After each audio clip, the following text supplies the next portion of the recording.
Assigning categories to your B2B portal will create a better user experience and make it easier for customers to place orders. To create your categories on your B2B portal, click in Settings. If you have product groups created in Unleashed already and want to import them as categories, click in Import.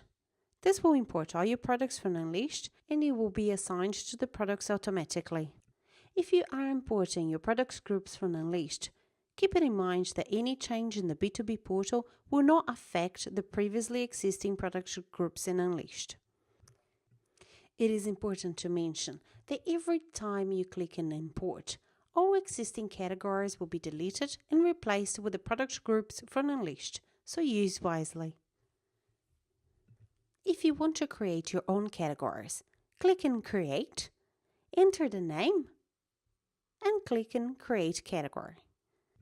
If you hover over the name, you will be able to add a subcategory, as well as rename it, move it, or delete it. For this example, I'll be creating a subcategories for my lounge chairs. Once you're done, it's time to assign your products to your newly created categories. So let's go to the Products tab. You can assign products to the categories by clicking on the Action cog, or you can save time by bulk selecting multiple products and clicking on the Action cog on the left. Back to your store. You can now choose the categories you want from the drop-down list. Thanks for watching.